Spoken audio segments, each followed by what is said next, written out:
Adam, welcome back to the Menger Institute podcast. Matt Geiger, pleasure to be here. Yes, and it's a pleasure that we're both here at Freedom Fest in Las Vegas. Establishing shot, like a proof of life sort of thing. You hold up the newspaper and Yeah. I'm very glad to be talking to you. I didn't meet you at Freedom Fest 2 years ago, but we rekindled our relationship. Yes. And I think we arm wrestled earlier to decide who was interviewing who. Oh. Did I win? I think I won. Because I want to ask you about the Menger Institute and how it's going, and eventually lead into the great presentation that your mentor gave about order from anarchy yesterday, because it was great. Yes. Yeah. So, to tell the audience. Yes. Professor Daran gave a wonderful workshop lecture on our upcoming course, Anarchic Order, and it's an overview. And I think a lot of people loved it. We received a lot of good feedback on it, and yeah, he's the man. So that was really cool. Yeah, and how is the Institute doing? Good. I mean, we were just talking that 2 years ago is pretty much where we got established at Freedom Fest. So we're 1.5 year old. We've had a couple hundred students, I think, graduate, over 100. And we have like over 50 applicants for our Anarchic Order program right now. Actually, I really want to talk about this because a girl walked by and she's like, "Oh, the Menger Institute, you guys have a course on anarchy, right?" And we're like, "Yeah." And she's like, "I applied like to put a face to the name." She's like, "This is my dream." Whoa. And I'm like, "That's so cool," because not too long ago, we were students and we were going to these summer programs, and it's like, okay, Austrian Economics, classical liberalism, politics, philosophy, economics, cool. But this, I think our Anarchic Order program is unique. I haven't seen anywhere else in the world where it's a course dedicated to teaching anarchism. I haven't either, and we need one. Everyone's been talking about anarchy for a long time, but it's usually sort of dry, sort of theoretical. How would the roads get built? How would you have security? How about law agencies? How would it work? How would humans coordinate? But what we need, I haven't seen courses on it yet, and we also need more narrative structures out there, like showing examples of people just living their lives without an overarching monopoly government. Because most people, the state grabbed our children over 100 years ago and just educated them for 12 years, and that's an indoctrination program. So they can't even conceive of it. They need a paradigm shift. How can you have actual order, not utopia, but order without a monopolistic provider? Yeah. And so I applaud your course. I hope people love it. I'm thrilled that the youth are interested, because like Mamdani's given him socialism, and so is Bernie Sanders and Elizabeth Warren. And I don't even blame them for being attracted. Yeah. Because if you look around at modern America and say, see, this is what capitalism is, and it's just filthy corrupt. And, you're getting taxed to death, the regulations and cronyism. It's like, well, if that's capitalism, well, give me Marxism. Who cares? Yeah. But if young people are interested, what it means is they're desperate for another vision. Yeah. And the appropriate vision for our species is anarchic order. No one gets to force anybody into doing something without actually signing the social contract, or many of them, hopefully. There was another girl that is actually a former student of our Menger Market Order program, and she came by the booth yesterday, and she's like, "Yeah, I attended the anarchy lecture. It was kind of like an overview. You guys didn't go too deep into detail," which is just a taste. Just a taste. But it's cool too, because they're like, they know what's up. Like they know there's more to go. Yeah. Right? It's not just like, oh, this is immediately written off as delusional or too idealistic. But what did you particularly like about the lecture? Well, I liked that it wasn't really dogmatic. It showed that in our current day, there's already private provision of all these sorts of things. We just need to allow the freedom for more of it to happen. He gave an economic perspective on how these things happen, but it wasn't too rigorous, it wasn't too deep. He didn't have to swallow any particular methodological approach in order to... I just thought he did a really good job, and in the Q&A, he just handled things matter-of-factly. Yes, we could provide these things with a monopolist, we do, But what do we know about monopolies? You provide too little of the good at too high a cost and at too poor quality. Maybe we try adding competition into the mix and just open your mind. It could work. It won't be perfect, but look around you. The system we're in isn't perfect. And I just thought he laid it out really nicely, and it made me want to take the stupid course. Awesome. Well, if you sign up, I can put in a good word. Oh, that's nice. I got the hookup. Yeah. I mean, we ran into Mark Skousen yesterday, and he came by the booth, and he's like, Menger is not an anarchist. And he's like, actually, that would be a good debate, anarchism versus minarchism. And he's like, I've never lost a debate. And in his mind. Yeah. But you know what? We were talking too, like, yeah, Menger is not an anarchist, Mises isn't an anarchist, but the students of this ideology lineage are. And that's the thing, the youth are hungry for something different from democracy. You've also got to take into consideration where these people were, embedded in a time and a place and what kind of arguments they were making. I don't begrudge them their non-anarchism. They were making a case for political and economic liberty. They just didn't take it quite as far as you possibly could. It is interesting. I mean, if we could shrink the size and scope of government back to how Mises would have imagined it, or even the founding fathers, like, I probably wouldn't complain. I wouldn't be advocating for anarchism. I'd just go live my life without the government on my neck. But the thing about the ring of power is it metastasizes like a cancer. Because if you have the monopoly on this and that and the other, especially arbitrating your own disputes with the citizenry, you're just going to grow. You're going to find more good causes for you to exert power over innocent people, because the sphere of so-called public goods will expand to include whatever you want to do. It'll be the darndest thing. We just can't have a lighthouse unless the government provides it, or fireworks, or roads, and public order. Nice, pretty flowers. I mean, once you've decided there is such a thing as a public good, there isn't. Then you could just inflate it so that you get to finance and provide that good. Yeah. And you cannot do that when you actually have to contract and voluntarily get funding for your dream and people to buy in. Yeah. And I do like this test that I heard from Curtis Yarvin, where he raises two questions. Do we live in a democracy, and should we? And he's like, the people that answer no to both of those are really interesting people that he wants to talk to, and I do as well. But the point is, maybe we started as a democracy or a republic, whatever. Do we have it today? No. What do we have today? It devolves into an oligarchy. That's what we have. Now we have the world's largest government in the land of the free, which are supposed to be incompatible ideas, the size of the government and liberty. So how can you be free? And it's just like, we're delusional. Unfortunately, a lot of Americans are delusional in what they think freedom is. Yeah, it's interesting to talk about that. It was supposed to be a limited government constitutional republic. We abandoned that quite some time ago. Yeah. Various authoritarian decisions from Lincoln on made it clear that, no, this wasn't a sort of a voluntarily associating republic. And it's obviously not a democracy either. Not that I would want complete mob rule. The good thing about a republic with a Bill of Rights is it's supposed to be able to keep the government out of large swaths of our daily lives, but it doesn't.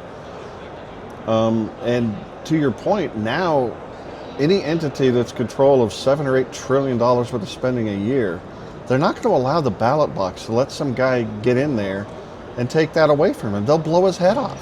Yeah. The GOP stole delegates from Ron Paul because they didn't like his message. I'm quite convinced that the DNC swung the primary for Hillary Clinton over Bernie Sanders because even he was intolerable to the people who were getting rich off being at the source of the ring of power.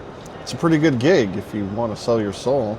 So even if the people wanted liberty, we haven't convinced them all yet that they should, but even if we did, the oligarchs wouldn't let it happen. The system was way too corrupt. Yeah, totally. And I'm a fan of Hans Hoppe as well. And he writes in his great work, From Aristocracy to Monarchy to Democracy, that from the aristocratic monarchs to the constitutional monarchs, the Constitution was, I don't know if it's an institution, but it's what centralized and formalized the power of the state. and actually raised the monarch instead of being beneath the law and just legislating arbitration.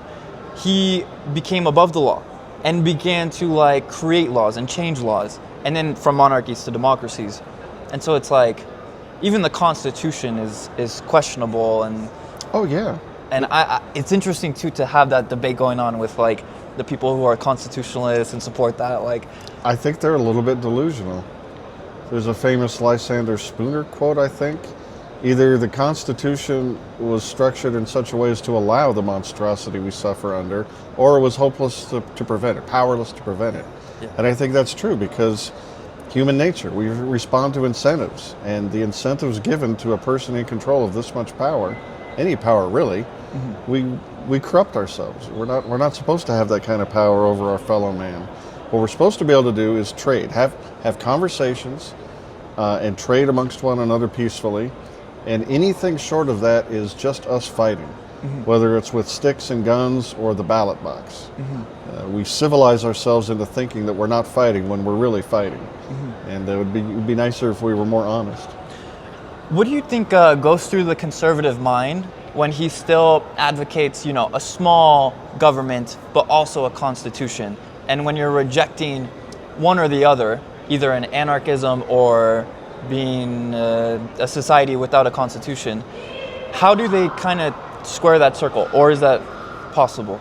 It's been so long since I've seen a conservative who actually advocated for smaller government that I don't even know how to process it. What I don't like about progressive leftist types is they want to use the power of government to reshape society in their image. They want to use they don't care how much force they have to use. They want to make people behave the way they want them to behave. And modern conservatives are the exact same way. They just have a slightly different set of policy preferences that they want to force down everyone else's throat. So you show me a conservative who actually wants small government, and I'll put a unicorn horn on him, because it just doesn't happen anymore. Yeah. Keith and I were talking yesterday a little bit about Hoppe, and also the chapter he has on the theory of socialism and capitalism about conservative socialists. And it's so profound because you just realize, the conservatives can be socialists. Of course they can. And now you're making me think of a joke that you show me a conservative, I'll show you a socialist. Yeah, it sounds like something Michael Malice would say. Yeah. And I seen like a tweet, maybe it's like Donald Trump is a socialist. And I love that phrase because like it breaks so many people's minds. Yeah, of course he is. Like, I think the regime, the centrists on both sides, the Republicans and Democrats, I think they are the essential evil. And if we were to keep having a constitutional republic or democracy or whatever, the argument that makes sense is to have pure leftist socialist progressives on one side and libertarians on the other. That would at least be an argument that makes sense. Yeah. But if it's still in the minarchist framework, no matter who wins, it's incoherent and bad for human nature. Yeah, and people usually take the comparative perspective of, well, if the leftists are socialists, therefore the people on the right can't be socialists. But the truth is that under Donald Trump, we had the most money printed than any other president in his 2016 term at the end of it. And then now, I don't even know where we're at with that, but it's just a fake economy. They always break records. Yeah, the economy's fake. The money's fake. The future's fake. Sorry, kids. Our species is really good at binary thinking. Like, every narrative structure's got the white hats and the black hats. So once you've identified that someone's a villain, you just sort of automatically assume that whoever's opposing them must be the good guys. But reality, they don't work like that. It's usually two black hats or gray hats. And yeah, when it comes to spending money and abusing power, sure, the Harris-Walz ticket might have been worse than Trump, maybe. It's been so bad, I don't even know if that's true anymore. But just because one is slightly better than the other in your vein doesn't mean you should support one party tribalistically. I could see making a tactical vote to kick the can down the road a little bit longer, but we're not going to have a bright future until we get rid of the psychological foolishness that we need a monopoly government. It's pure poison. And I don't know how to get people to see that. Again, write more stories, make movies, have nice cool courses like you guys are doing. Yeah. I mean, kind of circling back to anarchy and like going off that, like, people still think if you're for the public, a politician, you must be for good because society, the public is a good thing. We want people, right? Versus private interest, that's selfishness. That's greed. And every time someone says the public good, I picture a mob wielding pitchforks and torches. yeah.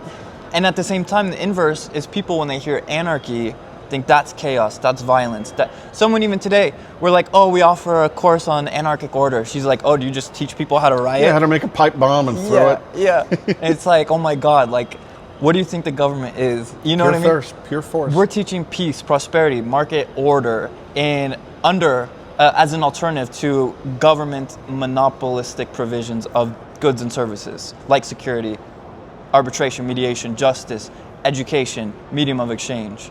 There's something, the impulse to dominate is so hardwired into our species. Like, I'm not the first one to make this argument, but if they just would decentralize, the leftists in San Francisco can have the society they want. If they would just leave the hillbillies in Mississippi or Alabama or whatever alone. But no, they don't want political decentralization. They want to consolidate power in Mordor and then just force their will on everybody else. And it's all socialist. Socialism could be tried anywhere if it was just voluntary. Yeah. Go get yourself a piece of land and go do your socialist utopia. But they never want to do that. They want to take your stuff first. Even this morning, some political people were like, well, they're like, conservatives. It was a guy, and he's like, yeah, I'm in favor of a Christianity society. And he's like, and the people we're bringing into the country are like Islamic, and this is destroying our society. And it's like, well, okay, but that's because like you're in the minority, and then you want to impose your religious values, cultural values onto other people. So it's like, don't impose, like have your proprietary polycentric society, like with people of similar ideas and customs. You could even live in the same city and not step on each other's toes. You'll have enclaves that want to have Sharia law, fine, assuming everybody signed that contract, and you can have your Judeo-Christian thing, and you can meet in the marketplace under a set of rules that's just basic. You know, don't lie, don't cheat, don't steal, don't stab, don't shoot. And other than that, you can have your religious preferences. You can even use force to impose them, as long as it's all voluntary. Yeah. I mean, you would have guys with guns enforcing order, because humans are subject to frailty, and people go crazy, and people get violent. And anybody who isn't willing to bind themselves down by some sort of a surety bond or an insurance contract, subjugate themselves to a security force and a legal order with a couple series of appeals processes, anybody who doesn't want to do that's fine. You don't have to do that. But the sweet thing about freedom is we get to decide we don't want to deal with you. You'll be a literal outlaw, not allowed on private property. No one's going to enforce our order on you, but you're just not invited in. And you'll find that the desire to interact with other people in the beautiful thing called society will make people voluntarily actually sign a social contract. And there'll be quite a few different ones. And since it's organic and rises up through competition and free association, it won't have any of the sins that monopoly does when it's imposed on top. You won't get Judeo-Christian guy deciding he gets to force everybody in his geographical political unit to behave the same way. Just to let the listeners know that Darren's lecture will be uploaded towards the end of July. He's doing this lecture as well for Lectures on Tap in LA, July 22nd. It got sold out the first day. I mean, most of the lectures on tap get sold out. But anyways, he said there was a guy who came up to him afterwards and asked a question like, Darren was like, oh, are you an anarchist? And the guy's like, that's the word we don't use. And I think there's that aspect too, right? Of the cultural nomenclature of this word anarchy, and like, especially for like older conservative libertarian types who maybe are sympathetic to anarchy, they feel uncomfortable using that word. They think it's teenage angst, rebelling against authority, but it's much more than that. I say feel free to use whatever qualifier you want to add. Like I'm a consensualist, I'm a voluntarist, I'm a whatever. But like a lot of people are stepping away from the word libertarian because it's gotten so popular that people you don't like or using it incorrectly to describe themselves. You don't want to be tainted by that brush. And I think that's wrong. Do not cede ground linguistically. Because if that's your strategy, the second whatever term you choose gets traction, somebody will be able to take it away from you. Mm-hmm. So stand firm. Don't give up the ground. I'm going to always use libertarian. I'm more than happy to use anarchist. I'll even use capitalist, but I'll use qualifiers there. I want a free market, no monopolistic government or anything. But yeah, I think it's bad to shy away from words. Don't let people take them away from you. Yeah. I always tell this funny story. Speaking of libertarianism being tainted, my mother-in-law is lived most of her life in Manhattan, so she's just a leftist Democrat because it's in the air. And my wife and her mom will argue about politics all the time. And this one time, Jennifer got frustrated because she was being, they were talking past each other. And Jennifer goes, "Look, Mom, you don't even know what my politics are. I know exactly what your politics are. I can steel man your perspective better than you can probably, but you don't even know what mine are." And she says, "Don't be silly, dear. You're a libertarian, just like Donald Rumsfeld." And why did she say that? Because one time in the W. Bush administration, he was on TV saying, and I have these libertarian principles about whatever he was talking about, the manufacture of underwear. I don't even know. But don't let Donald Rumsfeld steal words away from you. Yeah. Wow. Fight for the word. Don't cede ground. Yeah. No, I completely agree. Even my other professor, Jesus Huerta de Soto, says we teach anarcho-capitalism. Yeah. Anarcho-capitalista is the name term. of the website. Yeah, his website. Yeah. I'm excited to get the words back, and I like teaching anarchy because it's okay. Maybe I get high off like a little bit. Not in challenging people on this term and the usage of it, especially like older boomer conservatives who are like, "Oh, I was an anarchist when I was a teenager, but then I grew up into an adult." And it's like, okay, dude. I bet you weren't. I bet you're some sort of a socialist. Right. And it's like I haven't considered alternative ideas. And also, Huerta de Soto said I'm the luckiest student because I got to meet Darren and then Mrs. Yu and then go study in Spain. You just seem to be living a charmed life. Yeah. Yes, it's the best. And I've had the most anarcho-capitalist professors. Now, one could say I'm indoctrinated, or another person could say, well, maybe it's the truth. And I like that sentiment, that I'm just convinced by my convictions that... Yeah, I'm indoctrinated too. I mean, I've told you this before. I just think having monarchs was probably, maybe it was necessary, but it was a wrong term. Maybe nation states were necessary, I'm not sure. Okay. But they were for sure a mistake. And I think our very young species, once it finally grows up, is going to understand that the ring of power needs to get thrown down the volcano. Yeah. And that all relationships, including political ones, need to be voluntary.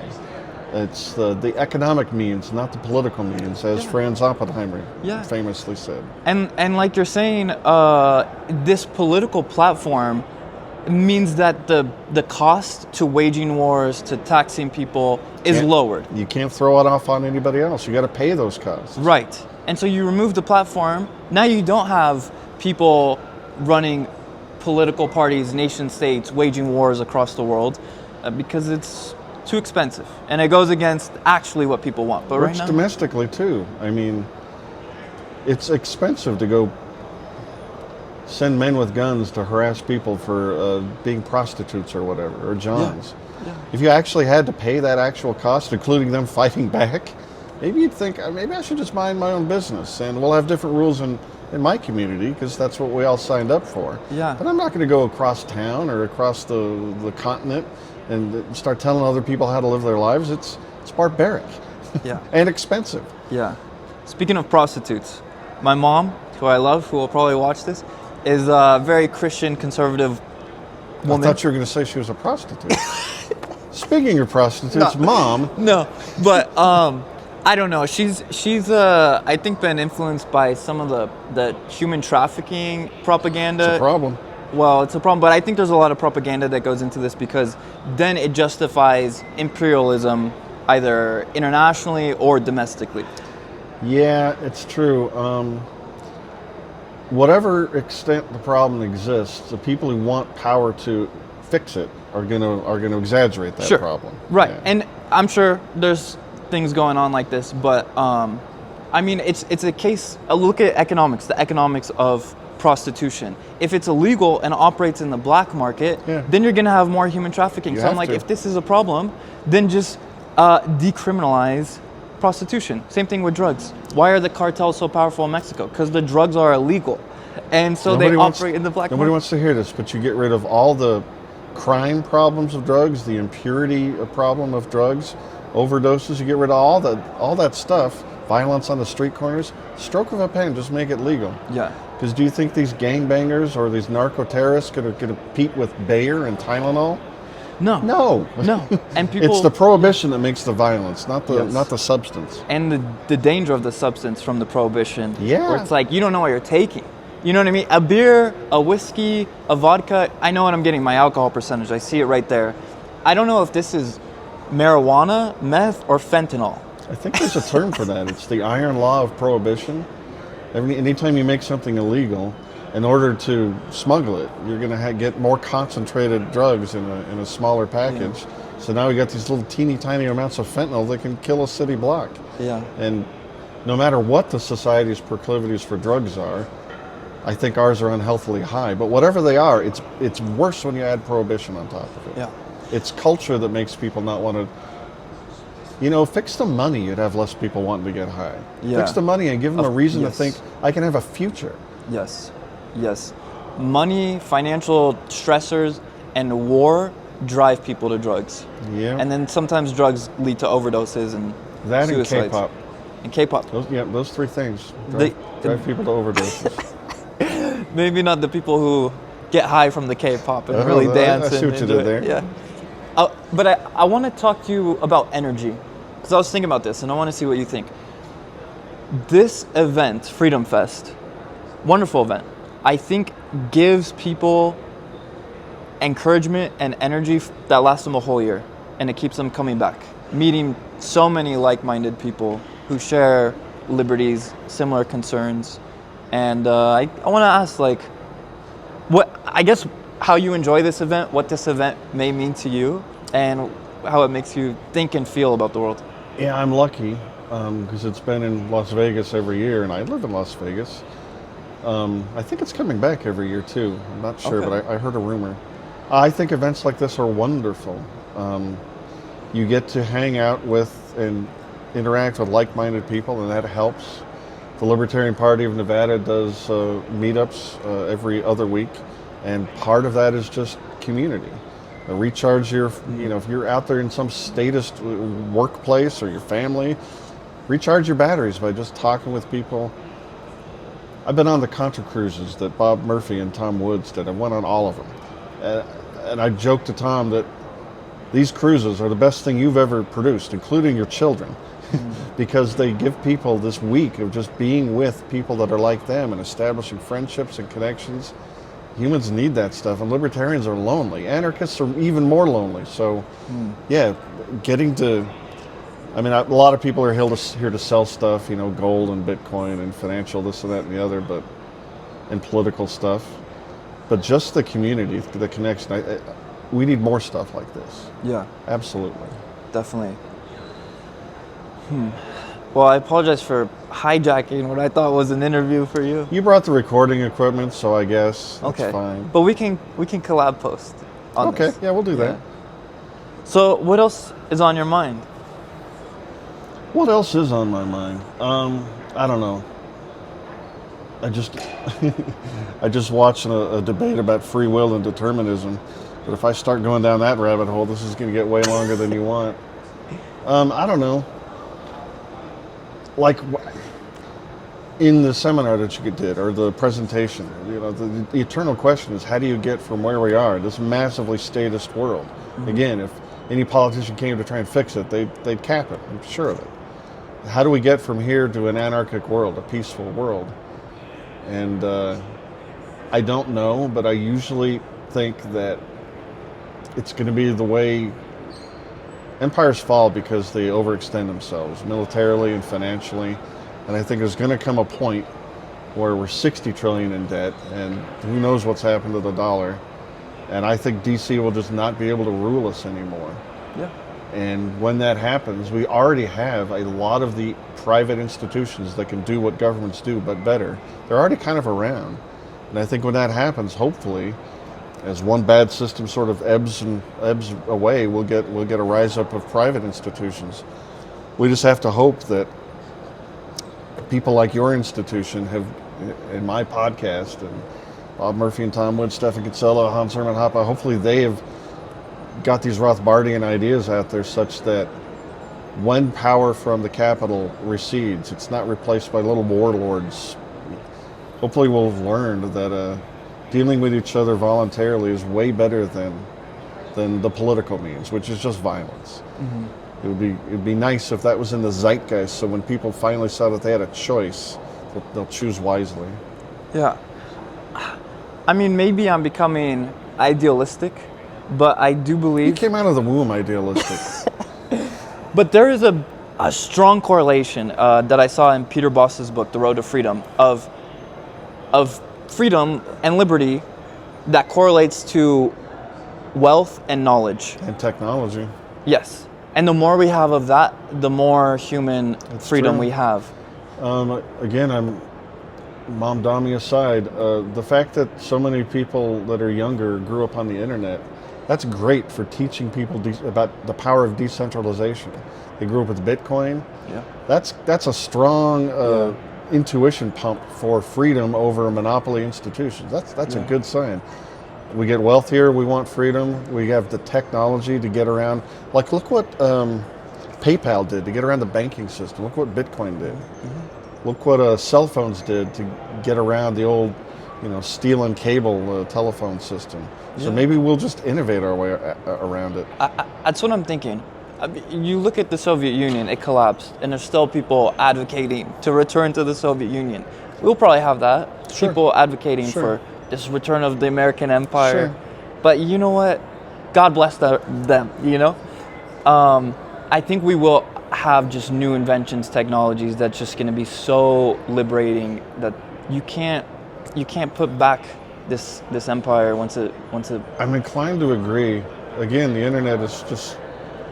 We were lucky. We got the PC revolution and then the internet revolution, and now we've got, whatever this AI thing. And I think these are all decentralizing technologies. Yes. And once people see how good, like look at Uber, what a perfect example. They didn't ask for permission. They just created this thing. And by the time the regulators and the crony capitalists wanted to stomp it out, people were already in love with it. Mm-hmm. I think we can get that in a 1,000 different dimensions. Yeah, I think this will be the digital revolution in this century. And the issue is don't fear the AI, the digital world. Just understand that the real enemy is the people utilizing those tools in these pernicious ways that are against your humanity, your agency in this world.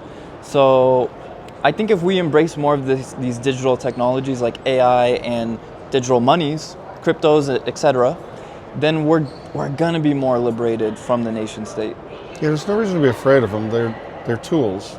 We can use tools stupidly. We do often. Like, I think we have ruined or severely harmed a generation of kids by giving them social media too fast and putting their little brains in front of screens. But these technologies are brand new. I think we're learning how to use them now. Yeah, they're super addictive and effective. Sure. At the same time, I don't want to completely blame social media alone. Look at the early years of the 2020s when government said, no, don't go outside, stay home, and go online. Continuously watch online content. Yeah, that was bad. On the other hand, I was just thinking, that was horribly evil what they did. But I got a mic and a webcam in 2020 because of that, and we all got a little bit more interconnected, and that's in general a good thing. Yes. We just have to figure out how to have a balance and not pour our brains into the digital realm. We use these things again, they're tools. Use them intelligently. Yeah. And at the same time, the more the government does want to put pressure on people to whether lock down for climate change or just overextend their influence in society, the more people just are like, what? And they question it and they go you want me to submit, obey, what? You? We're a great species. Conformity is in our nature. because we're primates. Yeah. But a rebellion for freedom is in our nature too. Yes. And I have high hopes that it is our nature to have anarchic order, to be peaceful. I think that it has to be our future. Yeah. Everything else just seems wrong. It is. Yeah, I think once you have that paradigm shift and you see like the stupidity, the inefficiency of government rule, political rule, you're like, oh, you see the alternative. And to mention Peter Boss again, in his great book, The Road to Freedom, Peter's, I think, old. He might have had a stroke. He's recovering. And in his recovery, me and Darren went to visit him in Pasadena. And he's like, you know, the one thing you never forget is freedom. And I'm like, that's beautiful.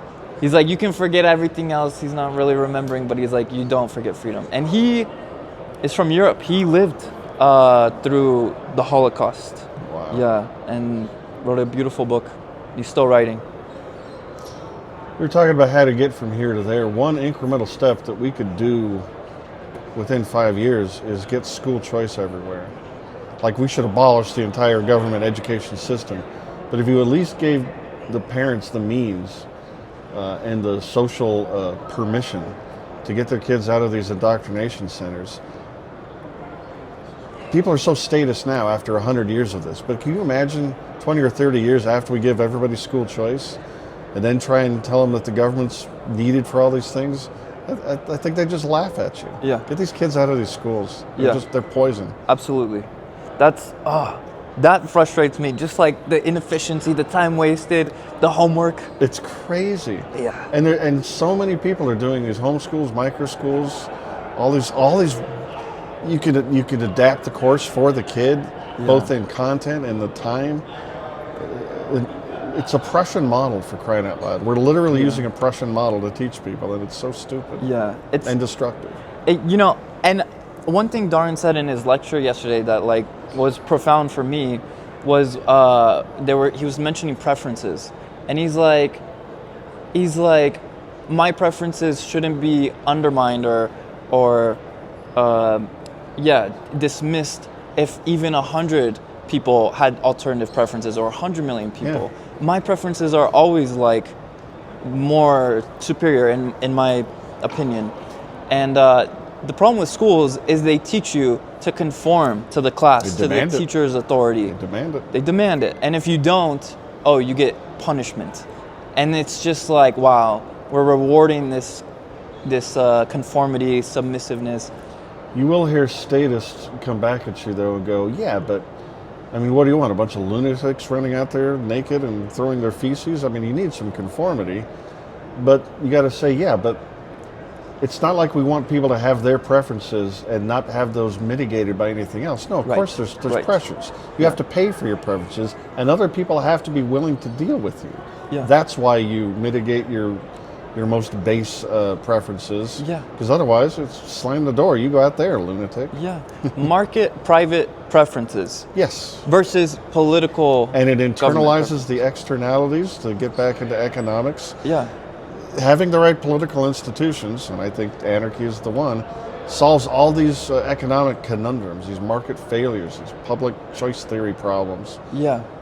I mean, we don't come into this forum or hotel and act like lunatics, even though there's no governmental authority telling us how to behave. But when you look at governmental authority in the public streets, like, that's where you have the chaos, the riots, people actually throwing feces and stuff or leaving it on the sidewalk. Public property is a huge mistake. There's no such thing. Yeah, exactly. That's the monopoly provision of property, is the government. Yep. They're a monopolist. Yep. You can't get outside of economics. I think that's the use of the term ontological, if I'm not mistaken. Yeah, that works. Yeah, economics is ontological. It sure is. It sure is essential, done properly. Yeah. Well, again, man, I thought it was a great presentation. I love that your organization is doing so well. I lost a bet. I thought you guys would be floundering, but you're doing great. Thank you, Adam. Is there anything else you'd like to say? And just that I'm a fan. I'm rooting for you guys. Thank you. I hope you keep coming to Freedom Fest. I hope you Yeah. keep putting out new cohorts armed with anarchic principles and Yeah. sound economics. I think it's just great, man. And it's Adam. always good to see you. Thank you, Adam. Everyone, subscribe to Adam at Haman Nature at Substack, YouTube, and we'll talk to you again. And maybe this time we'll switch up the interviewee and the interviewer. Yeah, we'll wrestle for it. Okay. Again. I practice jujitsu. So Oh, no. Well, then I lose. Thank you, Adam. All right, buddy.